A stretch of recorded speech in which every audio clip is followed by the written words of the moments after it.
Welcome to the Short Horror Beercast. This is your friend, Richard Milhouse Nixon. If you don't know who I am, then you don't know Dick. Nice. Actually, this is the Short Horror Beercast, and I'm Paul. And I'm Alec. Chalk that one off. Another one of my really terrible impressions. That wasn't half bad. I told you about my thing with Nixon, right? You did. It's insane. And oh, yeah, that's right. I did tell that story about getting the worst gift ever. Yeah, it's the worst gift that keeps on giving. Yes, right. We haven't done it in a long time, though. But one year I did do like a little spoken word thing of the night before Christmas in Nixon's voice. I recorded this thing for her, And all through the White House. There's a little Tom Waits in there, too. Yeah, probably. There's a friend of mine who's been a stage actor since at least high school, maybe before. Okay. His name's John. He played Nixon in a production that I went to go see. And I am telling you, I forgot it was John. Oh, wow. He was, talking, doing the thing back and forth, and then also singing. Yeah. And I just was staring at him going, holy shit. I couldn't believe it. He transformed. See, that's the definition between a mimic and an impressionist. I'm okay at mimicking. Not that great, but I'm all right at mimicking, but I can't like embody a character, like that and really put one over on somebody, by just inhabiting that character's persona and all that. Yeah, I didn't really know what to expect when I walked in there, but he killed it. Yeah, that's great. It was really something. Because I don't really go in for stage plays, especially musicals and stuff. Yeah. But I was transfixed. I just couldn't believe how good he was. Wow. Pretty great, yeah. Nixon singing and dancing, huh? Not so much dancing, but he sure was singing. He was really good. That's cool. But the mannerisms, everything he was doing was crazy. Yeah. Anyway, shout out to John. He's good. Shout out to John. What's up, John? All right, so this is the Beercast. We're covering Graveyard Shift by our good friend Stephen King. We're back to King. All roads lead back to King. Yeah. But because they call it the Beercast, I'm getting sick of saying that, by the way. It's okay. It is called the Beercast. It is called the Beercast. You can't just gloss over that. I mean, it's in the title. And they call it the Beercast for a reason. It's not just because it's mellifluous. It's because we pair beers with the stories that we cover on this show. Mm-hmm. So we're covering Graveyard Shift by Stephen King. What do you have beer-wise to go with Graveyard Shift? Yeah, I wish I could say I had something just dazzling. Yeah. But I don't. It seems like it would be a good, like an easy one, right? Well, I kind of thought I'm pretty clever. I can figure this out. And Right. Man, everywhere I went was a brick wall. Yeah. I'm like, oh boy. Anyway, what I got was Narragansett. Oh, awesome. Yeah, because I figured, as we've discussed before, that's a Hero Supreme equivalent for these guys that we're going to discuss. Absolutely. And I had it in my head that Narragansett was made in Maine, which it is not. Oh. It's made in Providence, Rhode Island. Oh, Rhode Island. That's right. Yep. Okay. Isn't it true that a lot of folks from Maine drink it? I thought so. I thought so, too. Maybe it's a little further south, like you said in Jaws, he was drinking Narragansett. Quint. Yeah, right. It was Martha's Vineyard. So anyway, I kind of failed all over. I thought, well, at least it's made in Maine. And I looked just now before we started recording, and I just went, fuck. It's not even made there. It's New England. I mean, yeah, exactly. Yeah. So it's the same. You got it. It's regional. Yeah. There was one that was made in Maine that I was looking at, but I didn't know anything about it. And just out of principle of how bad the name was, I didn't buy it. Okay. It was called Champ. Oh. I was like, no. Nope. Not buying that. I'm not going to contribute to that silliness. And for all I know, it'll be like zombie dust and be delicious. Yeah, which I saw the other day when I was getting the beer that I actually got for this show. Mm-hmm. I actually saw zombie dust on the shelf. I almost picked it up. Yeah. You can't miss it. Right, yeah. You see what I mean about the packaging? Yeah. It's like, all right. But the beer it's really good. Yeah, cool. Super good. Yeah. But Narragansett is a lager. You know that. Yes, of course. And it's really great packaging. I mean, it looks like an old can of beer. Yes, that's right. On the top, it says made on honor. And below that, it says sold on merit. Yeah, I love it. It's pretty great. Yeah. Yeah, and then on the side, real big in big bold cursive, it says, "Hi neighbor." It says, "Have a Gansett." Oh, have a Gansett. I like it. Mm-hmm. All right. Yeah, so what is the ABV on this? I'm sure it's here somewhere, but I don't see it. I'm willing to guess it's 5 on the nose. Oh, yeah? Yeah. Well, I don't see that anywhere. Anyway, I'll look into that and Okay. get back to you. But it's, I had it before I told you that. Yeah. And it's a great lager, man. It's really good. It is solid, I'm all about it. It's a, like you say, a lawnmower beer, and it sure is, man. And it's got a history, so I dig that too. Yeah, I like that about it too. And I don't know about where you are right now, but it's 94 degrees here. Yeah, it's pretty damn hot here too. Yeah, so it's a nice beer on a day like this. Oh, I'm sure. So anyway, that was my beer. What'd you get? Well, I got Left Hand Brewing Company's Wake Up Dead. So, all right, that's like 5 in a row that you've just destroyed. But it's an imperial stout, and it's 10.2 ABV. So 10.2? 10 point motherfucking 2. That's for real. That's Yeah. some syrup. Yes, it is. I like and it. just like, yeah, it's a really bold, roasty, licoricey imperial stout. It's wonderful. That's great, man. I was happy about that. I've had Left Hand before. Left Hand they do a nitro stout too. That's pretty good. So they're so far they're 2 for 2 as far as I'm concerned. Yeah, well, I think you did a great job on that one. Well, thank you, and so did you, man. I didn't even think about that because that was my logic for the first time we did Stephen King. Yeah. My logic was to just get a lawnmower beer that was vaguely New England or Maine-ish. Yeah. That's what put it in my head is when you brought up Narragansett. I was like, oh. Yeah, thematic. You can always go thematic. And it's only recently they started stocking that around here. Yeah.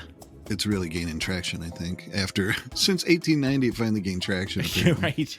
Well, and they're really plugging it now because it's the 50th anniversary of Jaws. Oh, right. Yeah. So they're plugging, and they have like Jaws packaging now. They're releasing and stuff like that. So pretty cool. Well, in honor of Quint, I'll crush the can right here. Ready? Yeah, that was awesome. Sweet. And now you can wing the empty at a rat. Yeah. We'll get to that soon enough. So cheers to you. Oh, cheers, buddy. Show me the way to go home. I'm tired and I want to go to bed. I had a little drink about an hour ago and I got right to my head. All right, so we all know about Stephen King. We know who he is. We know what he looks like. And Yeah. Graveyard Shift was first published in the October 1970 edition of Cavalier magazine, and this is the Playboy knockoff that we talked about when we did Gray Matter. He published quite a few stories in that magazine. This one was actually published 3 years before Gray Matter. His byline was actually Steve King. I think you can pretty much consider this his first professional sale. He'd published a bunch of stories before this, but mostly in like fanzines and these little dinky publications. This was like his first actual real sale. It kind of shows how young he was. He was 23. Yeah, he had been publishing quite a bit, but you can see the, he still had some growing to do as a writer. Wow. Yeah. Okay, how old was he when he wrote Carrie? Or published it? I think that was 1974. So he was born in 47. He was 23 when he did this, so he was 27, I think. You know your stuff. Not bad, right? When it comes to dates, I have this savant-like recall for numbers sometimes. It's weird. Can you do like figures in your head real quick? No, not really. I can remember strings of numbers. That's a big thing with me. So if like you tell me a phone number, I'll retain it for quite a while. Oh, wow. See, the minute I hear it, I'm like, what was it? Yeah. I think it started when I sniffed the ammonia. Did some good then. Well, as I always say, let's get into it.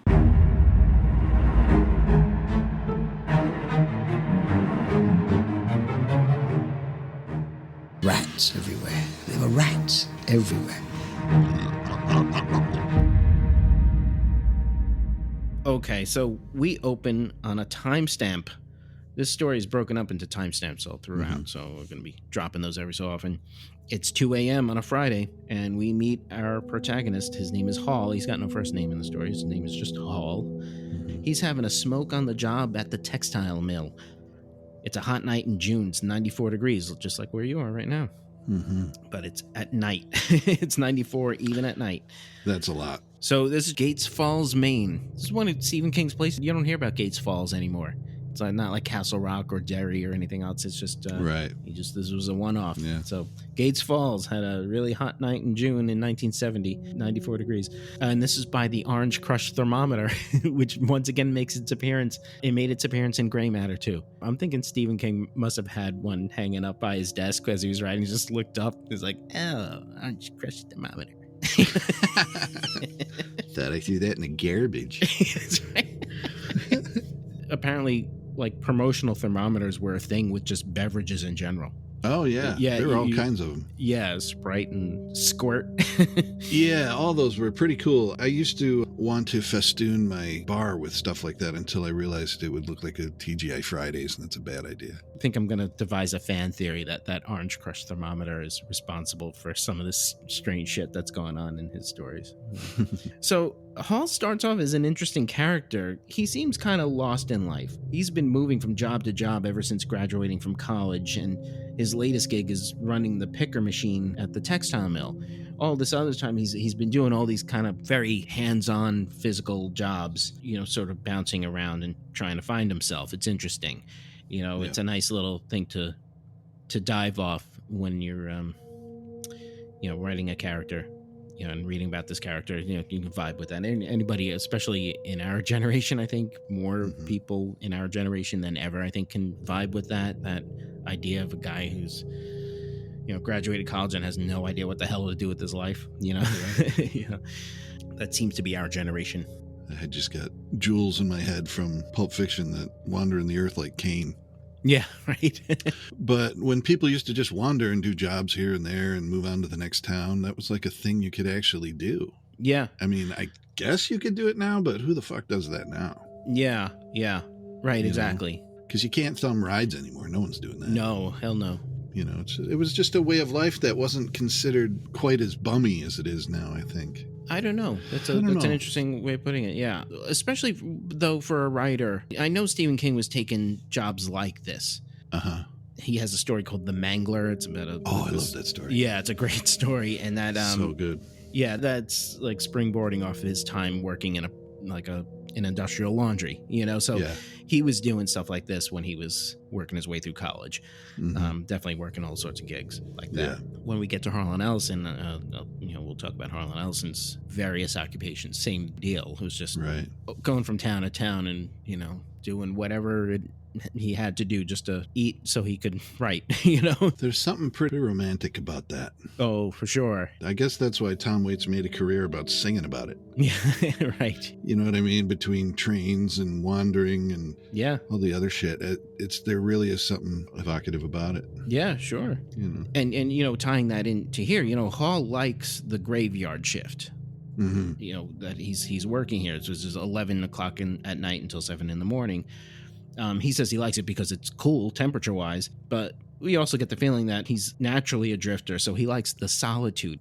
Probably doesn't like to make acquaintances that are going to stick because he knows he's going to be on to the next thing. Exactly. I've worked I haven't worked a graveyard shift. I worked retail jobs where I did like overnights and stuff. I always loved those. But I did work in a stock room where I was in at 3 in the morning. And that was a cool job. I like that stuff. I don't know why. There's something about that time of night that it's just so surreal to be working at that time of night. It's just, everything is just dead. And you just, I don't know what it is about it. There's something, just my own brain likes that. I don't know. Well, do you like working alongside of a lot of other people? No, not at all. See, there's something to that too. That's part of it, because I worked film and television production, being on set. Like I was the on-set dresser on a lot of productions. Sure. Which means I'm the representative for the art department while the art department's prepping the next set. Okay. I have to maintain continuity and all that stuff. Okay, cool. So I'm around the entire crew, and that's a lot of personalities. I mean, the crew is cool because they're hardworking, whatever, but you get the producers in. Yeah. You get some other money people that show up and just start wrinkling their nose at what's going on, and they don't like it. Yeah. So I don't love a whole lot of personalities at once. Right. Right. I like interesting people, of course. Yes. Yes. But that's why I gravitated to being an editor, because I can be in a room by myself and do my thing. Right. And I don't have to deal with people around me and, Yeah. hey, can we make this, do this? Or, Right. Right. Most of my friends who did that work love that work, and they're great at it, and they're social, and they're into it. I'm not that guy. I never was that guy, so that was rough. Yeah. Yeah. It was rough. So there's something to say about that with your working at night by yourself. If you don't love people, that's a nice thing to do. Not for nothing, I did work with people, of course. I wasn't totally by myself. And I did like that you get this kind of shared misery thing. Like, yeah, we're all here now and we're all doing this thing, So that's cool. So you sort of bond on all that stuff. But then you just have enough of that, and I'm like, after a couple hours of that, I need to be off on my own. I can't sustain that at all. But Gotcha. I'm with you. yeah. Please stand by for further details. We return you now to your regularly scheduled program. So that's our Hall. He likes his graveyard shift. The only thing he doesn't like about the graveyard shift is the rats. Here on the 3rd floor, there are giant bags of stuff in storage that haven't been touched in years, and the rats have nested in them. And Hall's got a favorite pastime on the job. I alluded to this earlier. He collects empty soda cans and he wings them at the rats. That's like his thing to do during the downtime at work. Yep. He's in the middle of this very activity when Warwick comes upon him. Warwick is the foreman, and he asks Hall why he isn't working. Hall tells him that, well, no one sent an order down in the past 20 minutes. So Warwick tells him, well, we don't pay you to chuck cans at rats. Then he goes, there's one, get the bastard. And Hall wings a can at him. He wings a knee-high can. Yeah. They're still making knee-high, I realize. I didn't realize that. Yeah. I think Knee-High's older than that, too. Oh, yeah, they go back a long ways, actually. Right. Yeah. Yeah, I always think of MASH. Yeah, Radar. Radar. Right, yeah. Exactly. Grape knee-high. Grape knee-high is good. Yeah. Grape anything is good. Well, sure. I want that purple stuff. So Warwick says he came down to talk about something else. He says next week is 4th of July week and the mill's going to be closed. Therefore, they're going to use that time to clean out the basement level of the mill. He says no one's touched it for like 12 years. So they're going to use these giant hoses and just clean all the crap out of there. It's crazy. Yeah, he tells Hall he'll be paid time and a half, and Hall calculates he'll clear something on the order of $75 after taxes. Boom. Yeah, that's a little over $600 in today's money. Wow. Really? Not bad. Yeah. That's fine. It's all right. Yeah, it's not bad. So he accepts the job, and Warwick is about to depart when he turns to Hall and says, "You used to be a college boy, didn't you?" And Hall says, "Yeah." And Warwick says, "Okay, college boy, I'm keeping that in mind." Okay. And that he departs. That's the end of their scene together. And now it's weird. That comes out of nowhere, sort of. It's a weird thing to say, a weird thing to drop like that. I was trying to use this as a bridge to talk about Stephen King. He has this love-hate relationship with the uneducated working class. And you see this in a lot of his stories. He obviously loves these people. Yeah. These rednecks, okay? Mm-hmm. But at the same time, he's very quick to have them be a little bit disdainful or contemptuous, I should say, of the writer in the lot, because the main character is always a writer, so Yeah. like Ben Mears in Salem's Lot or Bill Denbrock in It. There's always like, oh, college boy over here, well, yeah. college boy, let's see what you know. Well, he must have run into that. Oh, I'm sure he did. I'm sure he like, did. all Yeah. the time, and it really rubbed him. Yeah, I'm going to get to this in a little while, like how he really throws that onto the page, what you just said. Yeah. Yeah. I think a lot of times they're lovable people with, the way they speak, and like we talked about in Gray Matter, Yeah. the way they kind of have bad grammar, and it's okay. Yeah, because they're right. good people. Right. They're salt of the earth. Sure. But then there's the same people that have shit grammar who are not salt of the earth. Yeah. You get both that have bad grammar. Right. Right. It's kind of weird. And for him, that's an alarm bell because he's a writer. Right. Grammar's a thing. Sure. Yeah. So Interesting. kind of interesting, sort of stupid. No. Sometimes I just talk. And by the way, when you're telling these little stories, here's a good idea. Have a point. you search through sentences. That's okay. But no, seriously though, you're absolutely right about that. So I was just, like I said, I'm just trying to encapsulate this, what this actually means for King. And I think you hit it there. because there are all types, and he probably ran into all types, so-called undereducated working class. Okay. Yeah. Which is, just because you're not a college boy, as they keep saying, doesn't mean you're stupid. Exactly. Or a bad person. Yeah, right. Exactly. As a music school dropout, I can definitely appreciate that. Yeah. So Warwick goes away and Hall gets back to work because another order has finally come down the chute. And he notices that the rats have all come out again and lined up in the back. And they're watching him, quote, like a jury. That was a great little touch. Mm-hmm. So we take a break, and when we come back, it's 11 p.m. on Monday, start of the graveyard shift. 36 men are gathered for the job when Warwick enters, trailed by Harry Wisconski. I love that name so much. Every time I read it, I say it out loud. I'm like, Wisconski. Wisconski. It sounds like Chris Farley, a character Chris Farley would play, like Bill Wisconski. Oh, okay. That's funny. I thought of it like an old 70s cop movie. He's like the rogue cop. Yeah, like, yeah. Listen, Wisconski, I'm tired of putting my ass on the line for you. You better start following the rules, Wisconski. It's funny. I've never heard that name before. Right. Ever. Maybe it was printed on the bottom of the Orange Crush thermometer. Wisconski. I love it.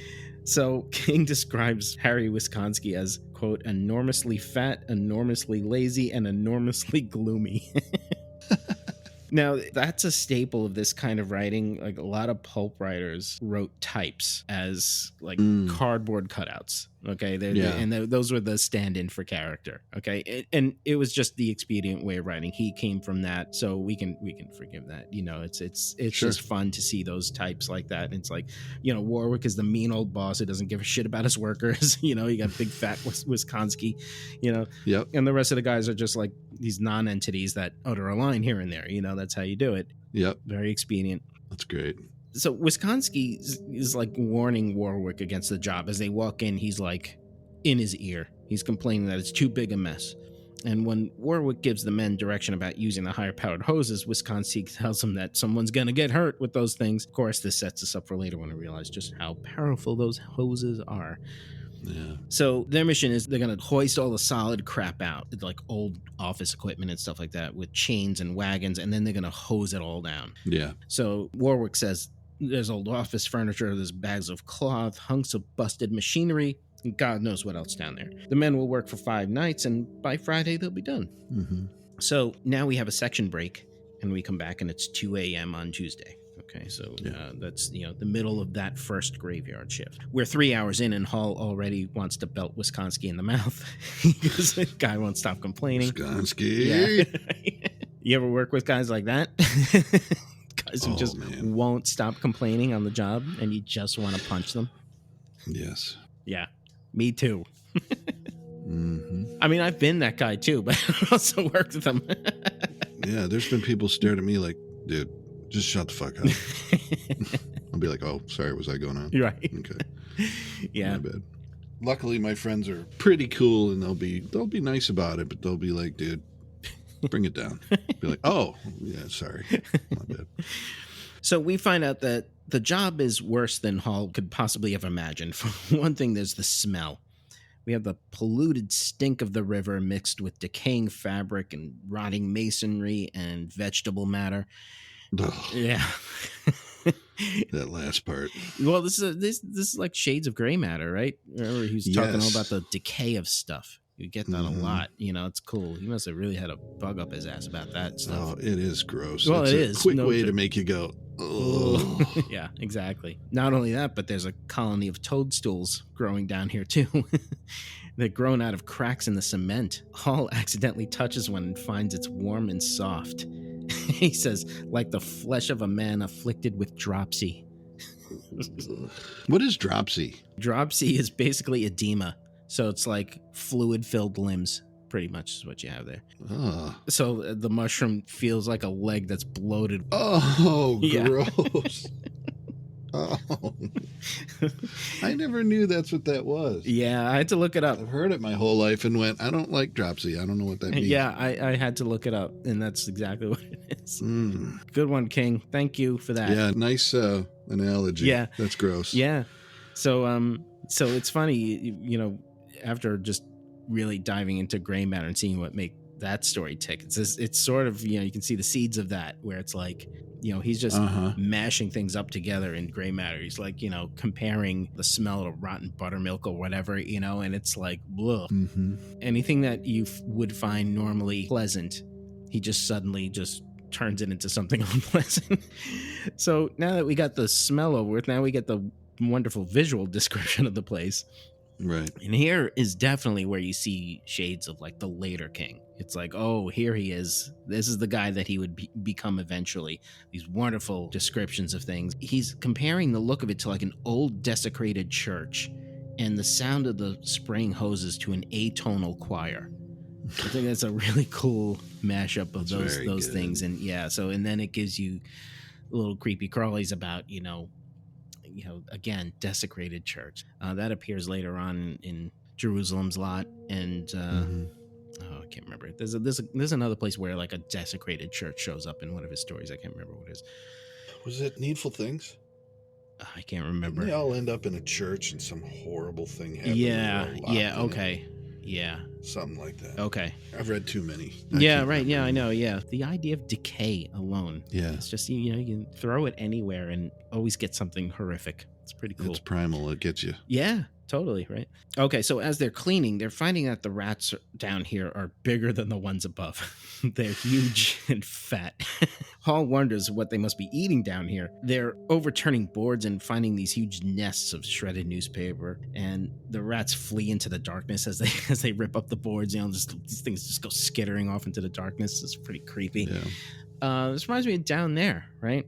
Mm-hmm. What is it about a basement that is so goddamn scary? Well, I'm sure you've been in a cellar of some kind. Sure.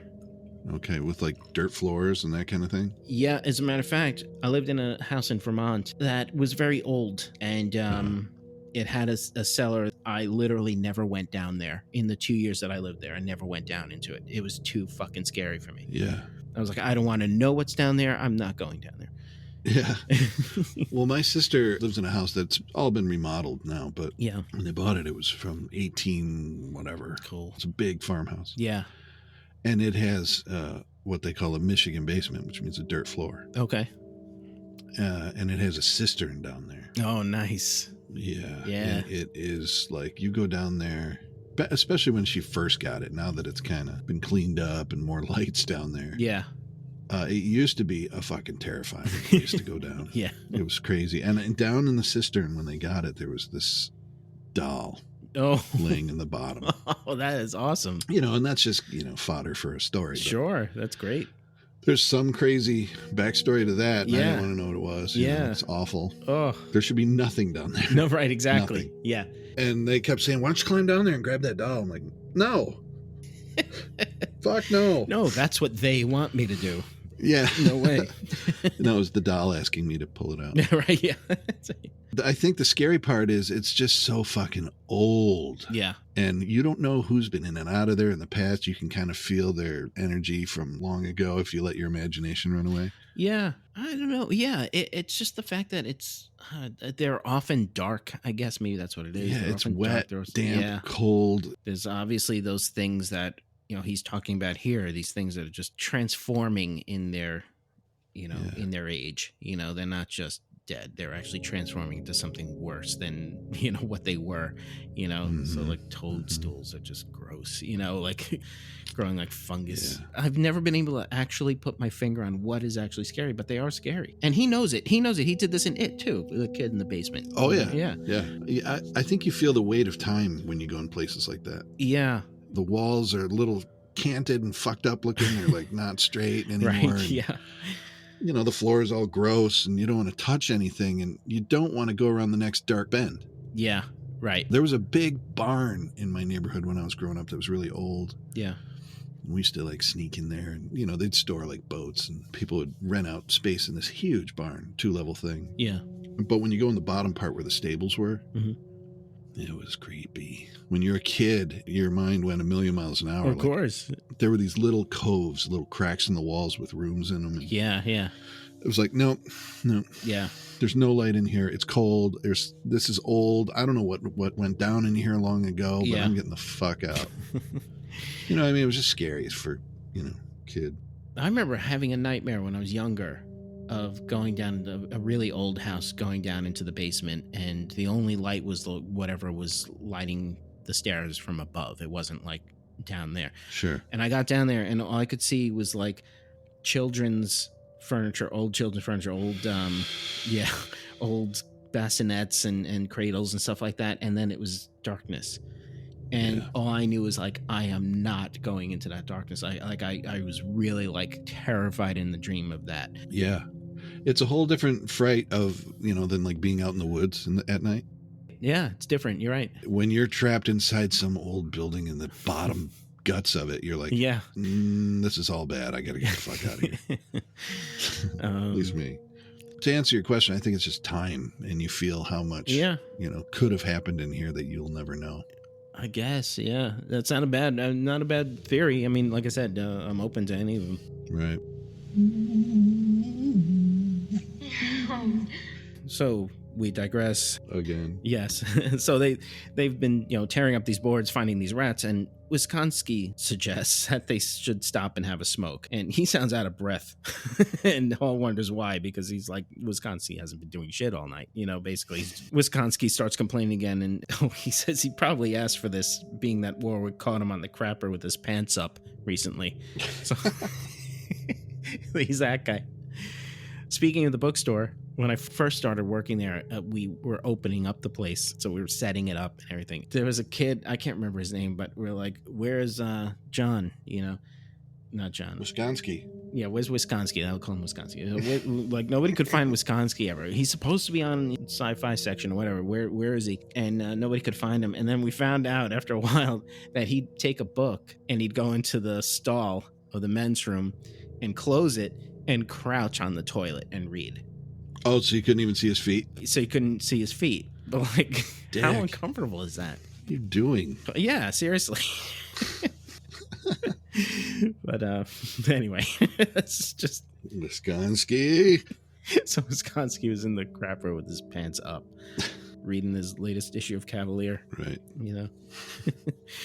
So Hall kind of tunes him out as he's complaining about this stuff because he's thinking about the rats. He says, they're not only bigger, but they're sort of getting braver down here. He says one of them actually reared up on its hind legs like a squirrel and stayed like that even when Hall went to kick at it. And even then, it lunged at his boots and sunk its teeth into the leather. So when he says, he's thinking like, who knows what kind of disease they're carrying down here? Yeah. I obviously don't love rats, but I think they're kind of cute. One can be in the daylight. Oh, okay. I see what you're saying. Yeah, and when they gang up on you, I guess not. when they start congregating in the dark and they're staring at you, that's no good. Yeah, it's true. All right. Yeah, I'll meet you there. Absolutely. You ought to know that, being a fella from the New York area. Yeah, true. Yeah. Did you ever see Pizza Rat in your travels? No, what do you mean? Like, have you ever seen that thing? No, I haven't. There's a video of a rat dragging a huge slice down the stairs in the subway. I haven't seen that, but I don't doubt it. And they call him Pizza Rat. You've never seen Pizza Rat? No, I have to look at it now. Oh, it's gross. It's gross. He's like, yeah, I'm eating this. This is mine. I mean, I've seen him, like, we've gone to like Central Park and they're, milling about around Central Park and stuff like that. But, I don't know. I don't mind rats either. I don't mind mice, but if there's enough of them, it's like, yeah, get me out of here. I'm good. Yeah, right. I guess if anything, if there's a horde of anything, I'm out. That is one of the things that dude, I always forget his goddamn name, and I've referenced this book so often. All right, It's about horror, and he does talk about a horde of something being one of the things that scares you. It just, if there's a lot of anything, that's a primal fear. They're everywhere!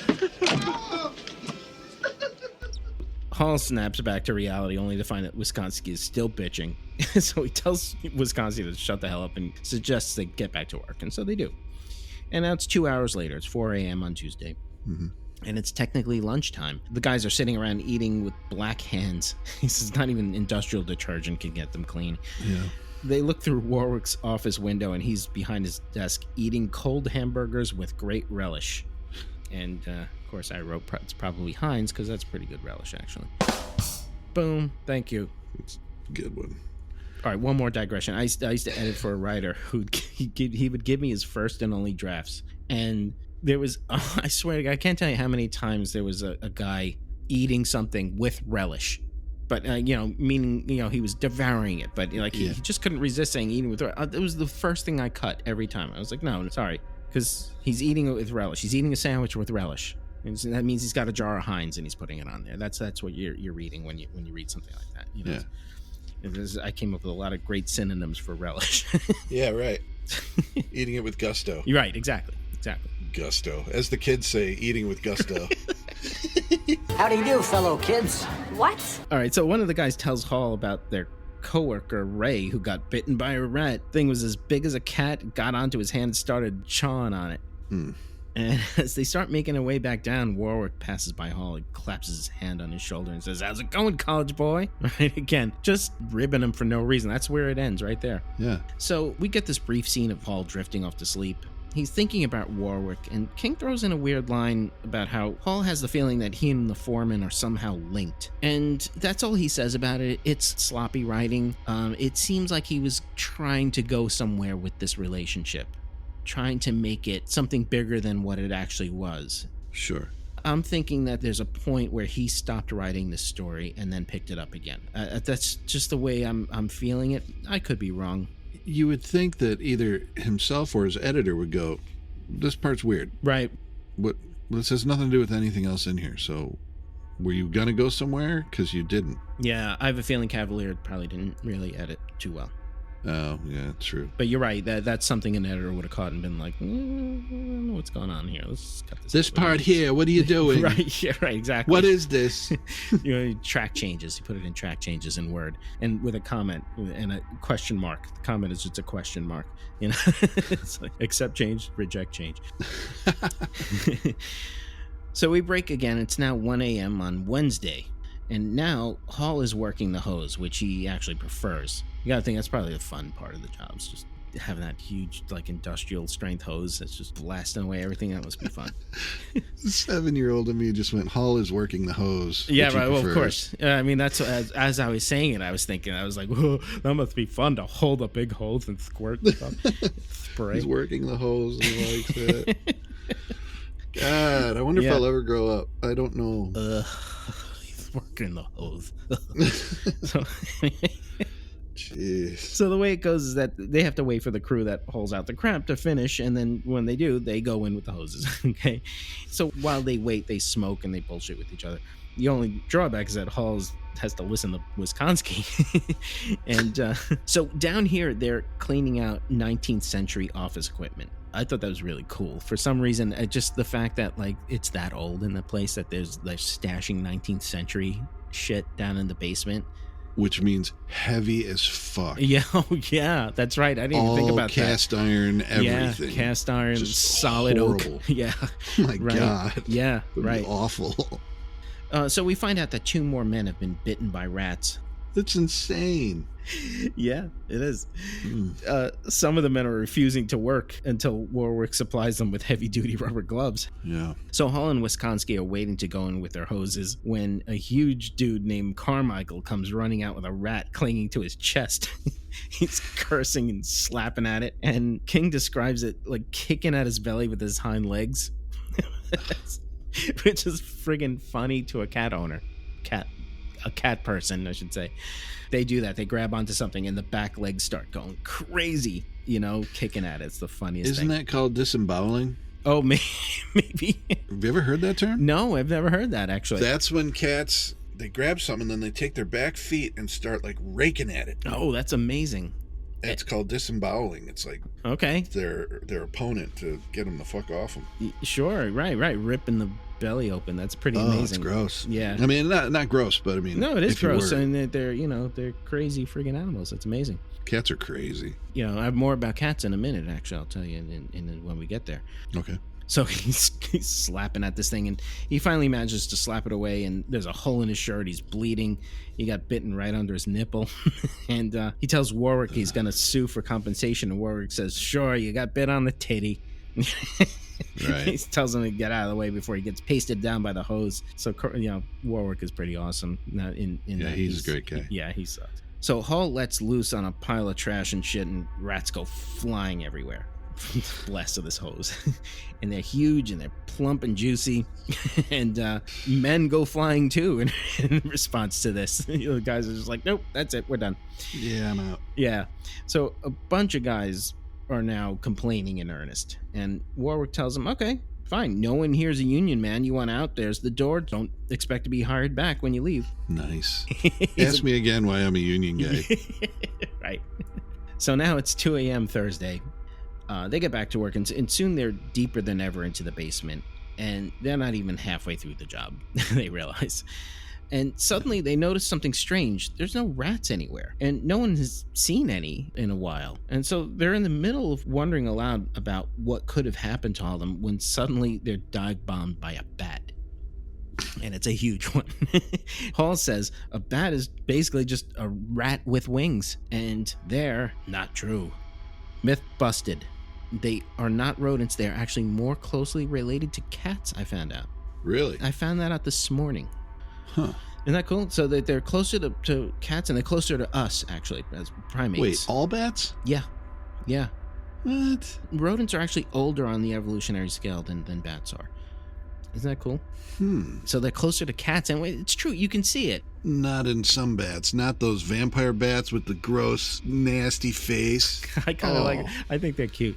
No, the flying fox type ones, those are adorable. Those things are beautiful. Yeah, like and the fruit bats and stuff. Yeah, and you look at their faces, and you can definitely see the cat in their face. Sure, then you can, but those vampire bats are bad business. Yeah, they're pretty scary looking. I like them too, but they're almost like pug dogs. They have that like so ugly they're cute face. Now, do you think you would like them if you hadn't known they were closely related to cats? No, I still like bats. I always like bats. Well, I like bats eating all the bugs around. That's great, but I don't like them to snuggle with. No, I think they're cute. I like them. You know. Yeah, I wouldn't want one as a pet, but I always talk about building a bat house around here. I always wanted to build a bat house. Oh yeah, well that's different. Yeah, that's cool. To have them around is beneficial. It's awesome. I have a story about a bat that was pretty good. At the island, we have a contraption. It's a John Deere Gator, which is like a utility vehicle that has like a dump bed in the back. You can raise it and lower it and dump stuff out. Oh, cool. Okay. I'm driving down this little path, whatever, and I see a bat like wheeling around all sporadic. He's all nutty. He's like way in front of me, and he's just kind of doing this weird serpentine motion like right towards me, and he goes whap onto my chest and like grabs my chest. That's crazy. While I'm riding, I'm like, where'd he go? Where the hell did he go? And I look down at my chest. I like put my chin down and I look straight down, and all I see is ugly bat face going like the teeth and the mouth and the nose. Yeah, I would be creeped out by that. He was holding me and he's like, he was all freaked out. So I fucking grabbed it and I threw it in the back of the Gator and then stopped the Gator. All this time I was like flying forward. Yeah. So I stopped and I looked and he's like kind of dazed. I'm like, oh, I fucked him up. Yeah. I didn't want to hurt him, but that scared the shit out of me. And so he kind of shook it off and looked at me like, fuck you. And he took off. He's like, what the hell, bro? I'm like, yeah, that's great. Now that I would have gotten sufficiently creeped out by that. Like, I mean, the face was way too close to my face. I'm like, rabies. No. Yeah, right. Exactly. Get off me. Yeah, that's pretty scary. I can see that, definitely. Why the hell would you walk home when you could turn into a bat? Bat! Here, Hall taps at a square of wood embedded in the cement at their feet. It's hollow, so that means there's another level below this one. As if the basement wasn't scary enough, there's a sub-cellar underneath. Oh, good. Yes. Let's go in there. Now it's 3:30 a.m. and the men come across a wooden trapdoor. Hall calls Warwick over and tells him, right, there you go. That's a sub-cellar right there. That's where your rats are breeding. Mm-hmm. And Warwick starts to say he doesn't care. He says the job they have to do here is clean up the basement, and that's what they're going to stick to. But Hall interrupts him, and here's where I think King stopped and then picked up the story again later. Because all of a sudden, Hall becomes like a different sort of character. I mean, he sort of gets a character now. He didn't really have that much of a personality beforehand. He was just a guy that was kind of just passive, winging cans at rats, and now he sort of asserts himself in a weird way. We'll discuss more. It seems like suddenly he's gunning for Warwick. Yes. Something about him, he's like, I'm going to fuck you up and take you down there. Yes. I'm going to do something to you. Exactly. It becomes like just between Hall and Warwick. And that's why I say I think maybe King wrote himself into a corner right around this time and said, I don't know where to go with this. And either put it down for a little bit or kind of mulled it over and said, okay, this is where I'm going to take it from here. Yeah. I don't know. It's like I said, I've been in this situation, and that's what happens sometimes, It just reads like that to me. Like you can sort of break the story right here. Yeah. Because it is abrupt. Yeah. It reads very differently from here on it. Yeah. You're like, wait a minute, how did he become this guy? Yeah. So case in point, Hall tells him that, he said something like, it's a good thing you kept reminding me I'm a college boy because I've been doing some reading in the daytime or something like that. He's all of a sudden, he's like this smarmy guy that's one-upping the uneducated rabble. He says in the daytime, he's been reading up on the zoning laws. And there's an ordinance about vermin. He's like, you know how to spell vermin, don't you? He's like pulling shit like that, And he's like, and so Warwick tells him he's fired, but Hall says, oh, hang on, you firing me, I'll just go to the town. They'll shut you down for longer than this week, and there's a pretty good chance you'll lose your job too. And so I'm just thinking, like, he's spending his free time looking up zoning laws. Right. This is what I was sort of alluding to before, that there's like a fantasy about getting revenge on these people here. Yeah. It's like King was like, you just wait, I'm gonna write about you one day, Yeah. You can't boss me around, Oh my God. You've been hiding a secret talent all this time. Your King impression's crazy. I love it. One of these days I'll do King and Bradbury having a conversation. Put that in the garbage, huh? That's right. You mean the garbage? The garbage. How come my Bradbury sounds just like stupid? Yours sounds like Ray Bradbury. That's right. Mine sounds like Ray Bradbury with like a cold. He's got like some, I don't know, some lung disease or something. Anyway, so the garbage. I love garbage. Listening to the Red Sox. Sandy Koufax. Right. That's right. I had to stop writing because Yaz took that. You a Sox fan? Red Sox fan? No, from New York, I have to be either a Yankees fan or a Mets fan. It's law, actually, around here. Wait a minute! Whoa! It's a law. I'm supposed to be a Mets fan or a Yankees fan. I'm not supposed to be a Red Sox then fan. make it the Mets. Well, I married into a Mets family. All right, good. It was like, but I'm from a Yankees family, and it's like the Hatfields marrying the McCoys. I tell you. Yeah. It's like I can't talk about my family with the Yankees in front of her family. I get it. That's like a real thing out there. I understand. Yeah. I get it. So it's and forget it. If I was a Red Sox fan, I'd be like a friggin' pariah. Pariah Carey, they'd call me. Good one. Yeah. Why you're White Sox, right? No, I'm Tigers. Oh, Tigers. That's right. Of course. Duh. Yeah. Okay. Yeah. Yes, sir. All day. Okay. Cool. I was supposed to go to a game recently, but the guy I was going to go with, the poor guy fell off a ladder and broke both his fucking legs. Oh, Jesus Christ. That sucks. It sucks, man. Just ruined his summer. Yeah, that does suck. Yeah, that's awful. He's the best, too, and that sucks. He's going to be sending his dog out to bring back smells of summer. Yeah, exactly. Any chance I get for a callback, I'll make it, man. I like callbacks, too. They're good. Yeah. But yeah, shout out to Andy. Okay, yes. Get better soon. Yeah, seriously, get well, Andy. Get on with it!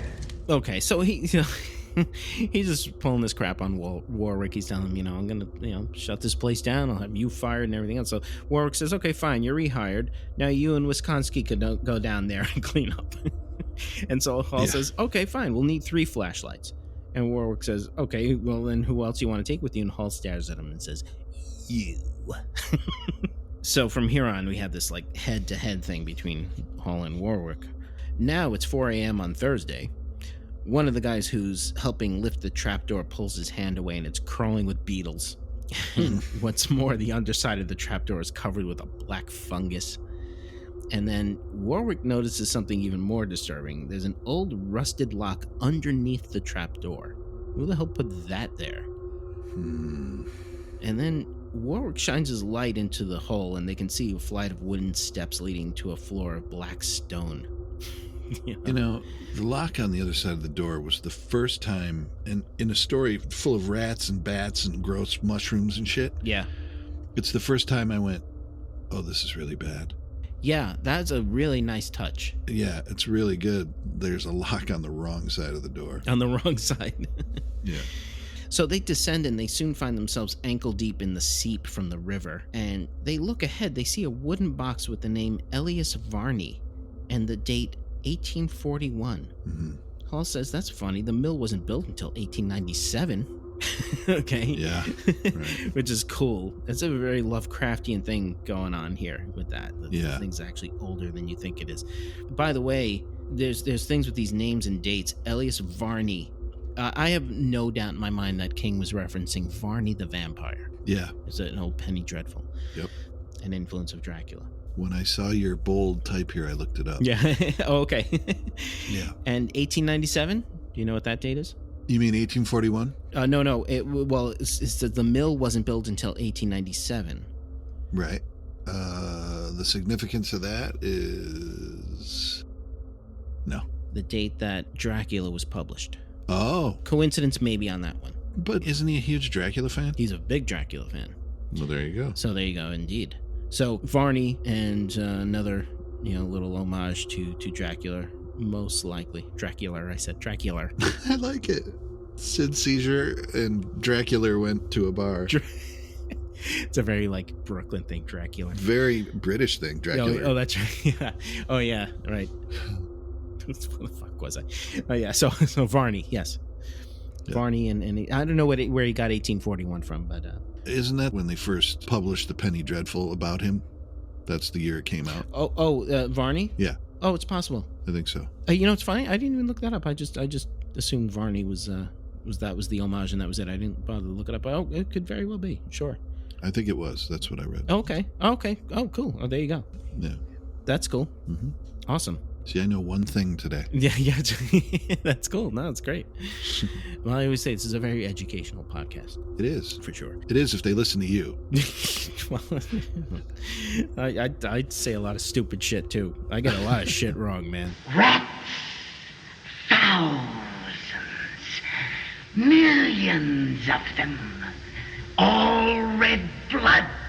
So the smell down here is just full of decay and all sorts of awfulness, and the only sound is the dripping of water. Yeah. And then they realize that this subcellar is just one long tunnel that goes on farther than it ought to go. And Hall can almost perceive some faint sounds coming from deep within. Warwick is about to turn around when Hall points the nozzle of the hose at his forehead and says, "After you, Mr. Foreman." Which I think is a badass move. Yeah. Yeah, I think it's kind of cool. He's using the hose as a weapon. I think that's a great little Pulp Fiction thing to do. Sure. So at this point, Wisconski's out. He turns tail. He heads back toward the trapdoor. Wisconsin. Right. I'm out of here. And you almost see him doing the thing where he jumps up, his legs are running in the air, and then he hits the ground and he runs. And then you hear a gunshot. Exactly. All right. That's enough fat shaming on my... That sound, though, is the sound of the ricochet, not the actual shot. Yeah, that's right. That's absolutely right. Yeah, sure. The fuck? Just babbling. No, it's all right. No. Technically. Right. Yeah, exactly. Okay, so they go forward until they reach the spot where the mill has actually ended above them. Okay, so they're going well beyond the boundaries of the mill. Yeah, that's pretty scary. Yeah, it is. It's scary, but that's not scary enough. They stop and Hall shines his light around. They find that the rats have closed in around them, and they're all just silent and staring at them. And they look above, and yep, those are bats up there, big as crows. So it's pretty damn scary down here. Warwick shines his light up ahead again. King tells us a skull, green with mold, laughed up at them. And farther on, Hall can see an ulna, one pelvic wing, and part of her rib cage. Uncle Paul? Yeah. What's an ulna? Oh, an ulna, I think is it's in the forearm. Oh, okay. It's a bone in the forearm. Never heard that word in my life. Oh, okay. Usually wrapped in gingham. Right, exactly. It's wrapped in sinews. Sinews and ichor. And ichor. So as they progress, the rats are beginning to gnaw away at the canvas hose, and they're following them, but they're keeping at a constant distance. It's like they're just playing this what do you call it? Playing possum, right? Yeah. Yeah. Oh, I have to tell you something. They see a rat up ahead. They just catch a glimpse of its tail, which is as thick as a telephone cord, Stephen King says. Jesus. I have to tell you, the beer that I almost bought had a big, ugly fucking rodent face on it. Oh, really? And it was called Mission Impossible. Oh, so it was a possum. It was a possum, but I was like, oh, Yeah. it's like Mission Impossible, like cleaning out this basement and it, like a big, but I was like, at first I thought it was Mission Impossible. Then I thought it was like Mission Impossible. Okay. That would have got an honorable.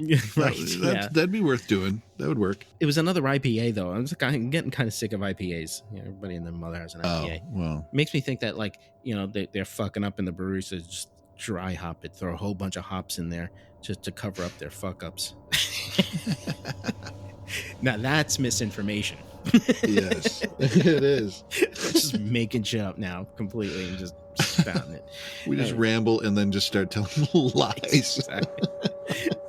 I listened to this show. It was really informative. Did you know Right?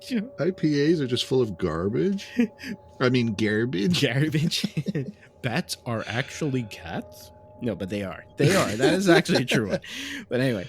Bats are actually cats, huh? I sound like a dumbass. I can't do Ray at all. That's my winged feline friends, huh? So I'm going to quote here. Yeah. Hall could hear a stealthy rustling sound, a big sound, something that perhaps no living man had ever seen. It occurred to Hall that he had perhaps been looking for something like this through all his days of crazy wandering.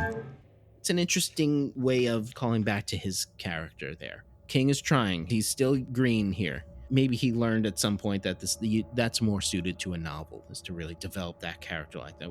With the short story, it's usually more about the situation, and you try to, as best you can, is to enlighten people to what the human condition consists of, just by little mannerisms and responses to things. You don't have to get so deep into somebody's head in a short story. So he's probably just still learning the stuff and thinking that, just maybe, novels are more my thing. This is just my own speculation on it. I like it. It's got legs. Sounds right? Yep. So they move on as the rats creep behind them, forcing them forward. And they notice something about the rats in this part of the cellar. They seem to have mutated. And King says, quote, nature would have forbidden it, but down here, nature had taken on another ghastly face. That's I good. love that. Yeah. That's really good. And then we get this bit of pleasantry. The rats were gigantic, some as high as 3 feet. But their rear legs were gone, and they were blind as moles, like their flying cousins. They dragged themselves forward with hideous eagerness. That's pretty sick and gross. That's bad. Yeah. Hideous eagerness. Hideous eagerness. And flying cousins, what the fuck? Was he dumb? No, just kidding. Another great word, hideous. Hideous is a good one. So Warwick begins pleading with Hall to turn back, and Hall remains steadfast. Warwick says once they've chewed through that hose, that's it, they're fucked. And Hall just says, I know, keep going. Right? So Hall is like psychotic now. Yeah, he's like, you're going in, dude. Yeah, right. There's a bit of a rise in the flooring. And just as they're about to clear it, Warwick moves ahead and he looks down to where it dips. And his face goes white. And he's about to turn and run when Hall opens up the hose on him. It just knocks him right over the edge. That's awesome. Yeah. Again, Hall's just completely psychotic at this point. Yeah, he's got it in for him. Yeah. So now Hall hears like squeaking and then Warwick screams. And this is followed by, quote, a wet ripping noise. And Hall hears the snap of fractured bone. And now an eyeless, legless rat lunges at Hall and bites his leg. He smacks at it and he knows that its body is flabby and warm. And he turns the hose on. And there's barely enough pressure to shoot the thing away. And then he goes to where Warwick was standing and he looks down over that dip and he sees this. It was a huge and pulsating gray, eyeless, totally without legs. When Hall's light struck it, it made a hideous mewling noise. Their queen then, the Magna Mater. A huge and nameless thing whose progeny might someday develop wings. End quote. That's wonderful. I've never heard of Magna Mater. I never have either. That was the first time I ever heard that. Yeah. The mother of all rats, I guess, is what he's trying to tell us. The thing whose progeny might someday develop wings. That's a wonderful thought. That's great. He says a rat as big as a Holstein calf. He sees what's left of Warwick down there, too, beneath it. And the thing is just munching away at its arm. And he says something like munching jealously at its arm. You know, like don't gross. you touch this is mine. Mine. Chomp. And now Hall tears ass out of there. That's it. He's had enough. He makes it about 3/4 of the way through, all the while smacking away mutant rats and trying in vain to spray them away, but the hose is just about dead. And he stops when he hears a strange whirring sound. And then something hits him in the face. It's a mutant bat that hits him, and one that hasn't lost its tail yet, King tells us. Oh. Yeah, it's pretty gross. That's so bad. And more horrifically great description. It whipped around Hall's neck in a loathsome coil and squeezed as the teeth sought the soft spot under his neck. It wriggled and flapped its membranous wings, clutching the tatters of his shirt for purchase. Pretty horrific. Mm-hmm. So he's smacking at the thing with the nozzle, the hose. It falls away, but that really doesn't matter because there's now an army of rats just running up his legs. They're all the way up to his face. They're tearing at his face. Another bat swoops down. I think this is pretty funny. It just sits on his head for a second, and then it just tears away his scalp. Oh, so bad. It's so weird. And all falls out to a nice, warm, comfy bed of furry bodies. And we leave him there. He's laughing maniacally, quote, a high screaming sound, end quote.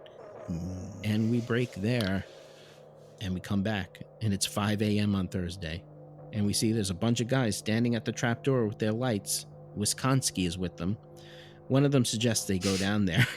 Wisconsin, of course, objects. The others are like, all right, whatever, fat man, it's just a few rats. And they start down the steps, and we're out. It's just gonna be an endless buffet down there. Yes. That's bad. So this is a fun story. It's not one of his best, obviously, but it's a really cool early glimpse into what he was like back then. Yeah, I'll tell you what. If I wrote anything this good at, what did you say it was, 23? When he's 23, absolutely, I agree with you. When I was 29, I wasn't doing anything good at 23. Nothing good. I'd be elated if I wrote this. Yeah, absolutely. So yeah, he was on his way for sure. Yeah. So and it's cool to see somebody like at this stage in their career, you know, what they would become, and you can definitely see shades of the later King here. You know, it's cool. So cool about that. Yeah. There you have it. This is a good one. It was good. I'll say that. It was good. Yeah. Matt. I think that's kind of why I couldn't remember it when we said we're doing it. I'm like, I know I read it. Yeah. It's been a long time for me. And when I reread it, I was like, ooh. but yeah. That's all right. I mean, like I said, this is what it's all about, is just dive into these things and see what makes them tick. Sure. So your beer held up then. Yeah. You know, Narragansett's a nice beer. Yeah. I like it a lot. I mean, you know, I grew up drinking Bud Light and all that stuff that's thin. Yeah. And this is like that, but better. Yeah, right. That's last time I had it, that's how I felt about it. Mm-hmm. How was your beer? Oh, excellent. And I have just a tiny slug left. Oh, Narragansett is 5%, by the way. I just looked it up. Oh, okay, good. Thanks, because it's nowhere on the can. I looked up and down. I didn't see it. Okay. It's got an IBU of 12. Do you know what IBU is? That's International Bitterness Units. That's what they use to measure the hop presence in a beer. Really? International Bitterness Units. IBU. So 12 is actually pretty low. That's not like an IPA usually gets up into like 30s and 40s and higher. All I know is BTUs. Right. That's what you have to take into account in order to drink one of these. You say, how many BTUs do I need to cool it down? Yeah, exactly. Right. And how many IBUs I need to have it be satisfying and thirst quenching. Oh, dude. So we should probably end it there then. Yeah, let's just go. Yeah. Thank you, everyone. Oh, what's the next story? What are we going to do? Yes, The Events at Porth Farm by T.E.D. Klein. This is a great story. You're going to like this one.